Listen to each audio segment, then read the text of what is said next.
My name is Coupe. I'm an artist in the Central Goldfields area of Victoria, and I'm at Lot 19. Lot 19 was created in 2001 by a guy called Mark Long. He had a vision of creating an artist community. And this area here is on the outskirts of Castlemaine, and there are 21 studios here, and it is very much like a village. If you can hear music, it's because of the Castlemaine Idol, which is a monthly music festival. Today, I'm going to introduce you to my artwork, which is based on the fourth dimension, and that relates to Cubism, in particular Picasso, but also Duchamp.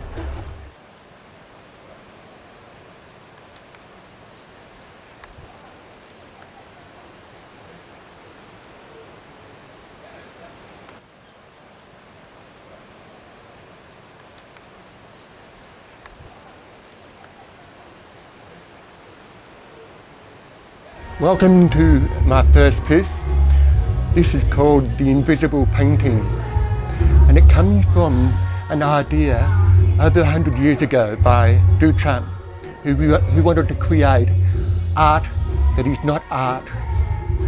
What he did was he submitted a urinal to an exhibition in New York in 1917, and that was considered art that is not art. But given that idea, I thought, can you create an invisible painting? Well, this is the invisible painting. And the way to work it out is this is a raving matrix. There's three complete paintings that are real, and here you can picture in your mind the invisible painting. So you can create an invisible painting. Wow, that's awesome. Yep. Wow, that's very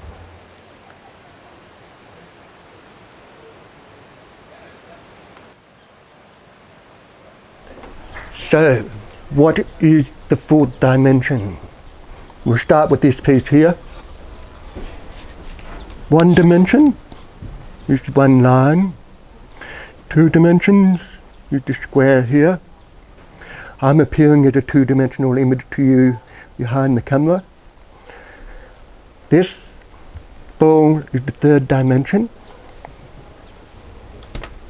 Using a mirror to this image creates a fourth dimension. That light blue line goes into the fourth dimension, or a fourth dimension. 3,000 years ago, these thinkers, I can't remember their names, came up with an idea of squaring the circle or circling the square. And scientists haven't been able to do it. I think 20, 30 years ago, they decided it's mathematically impossible. But given the fourth dimension, we can square the circle. And the idea is to create an arch on the right side. An arch is both a square and a circle. If you split the arch in the middle and use the mirror, you'll see a circle. From that arch, drop it around, you'll see a square.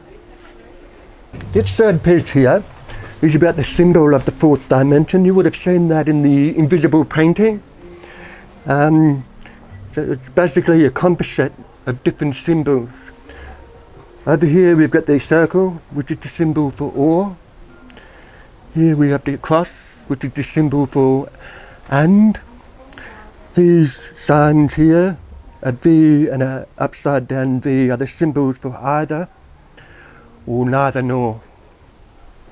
Combine these two with the circle, the arch and the square, you have the symbol of the fourth dimension.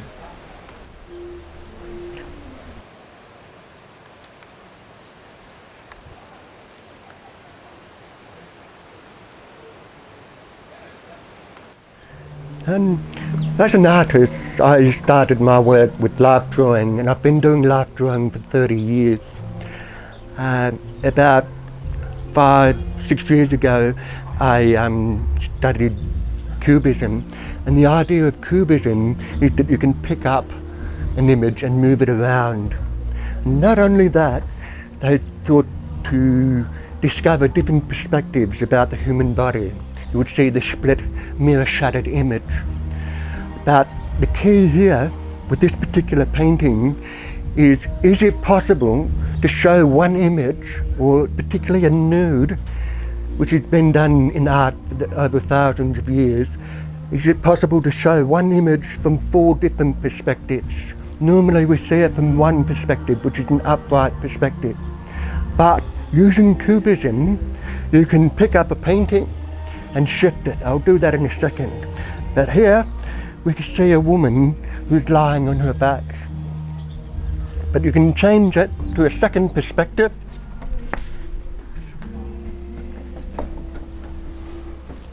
Where she's lying on her right side. You can change it to a third perspective,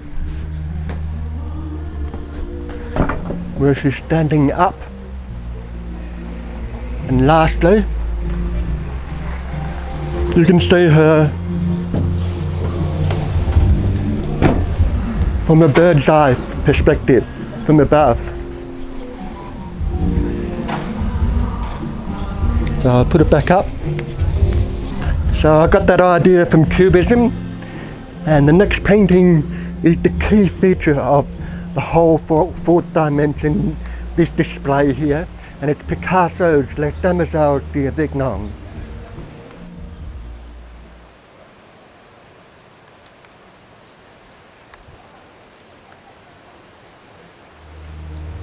I can tell you the exact date on which I discovered this finding, which was 3rd of August 2016 at 10:57 at night.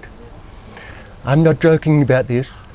I lived in a former brothel in St Kilda, a Victorian mansion, and my room a tiny studio with the greeting room to the brothel back in the 1900s, not at the time. This painting here is Picasso's Les Demoiselles d'Avignon, and that is the greeting room to a brothel. It was supposedly created in 1907 by Picasso, but it's been shrouded in mystery since.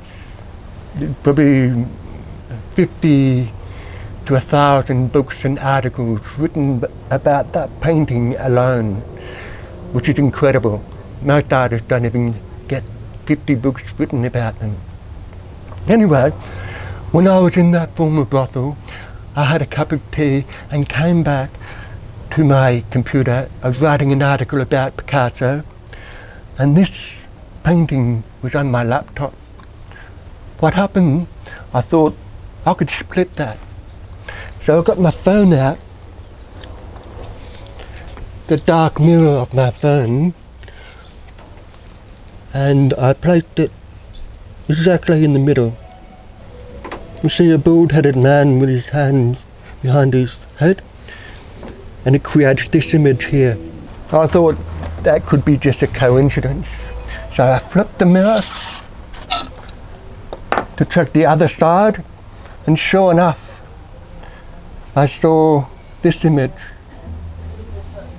And gradually I went through the painting and mirror-coded each aspect to find what is 7 different individual images. These images are too exact to be coincidental. Apparently, Picasso went to a museum, saw these African masks, and was infected by black magic. Went home, had this blazing idea, stripped off, thought, I will paint a brothel picture, and then 24 hours later it was completed. Absolutely ridiculous. But that is the common myth about this painting. And the reason why is he fostered that myth, created fog and mystery about the painting. Why? Because he was hiding these hidden images. So, since then, I finished a manuscript, 95,000 words, about how that painting came to be and how these images are in the 4th dimension. Now, what's it now, 7 years later, I've become an artist myself, this painting has inspired me, or rather Picasso has inspired me to create this exhibition.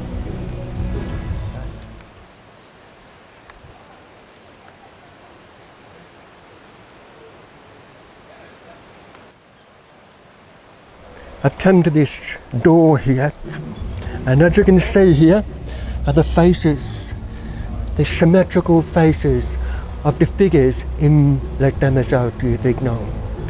Remember, the key to finding the fourth dimension is to have an asymmetrical image, and not some wobbly piece, but perfectly designed to create a symmetrical image, which you can see in the faces here of the figures from the Les Demoiselles du Vignon. This particular piece here is a mirror, obviously, and a pickaxe. This relates to the fourth dimension mentioned in Lewis Carroll's Alice in Wonderland.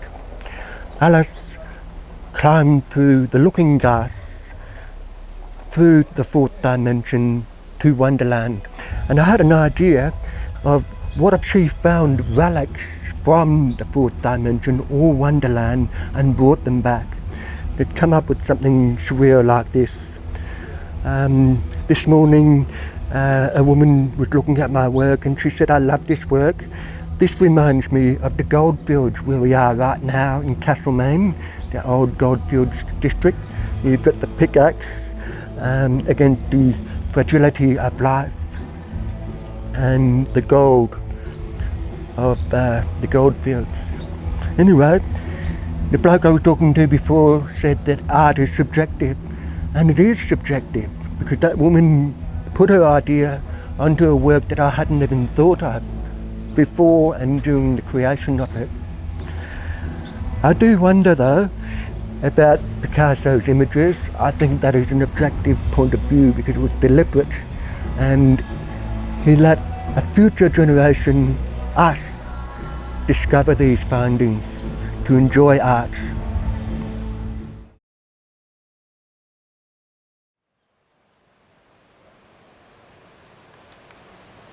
I'll just get this right. Yeah, get that.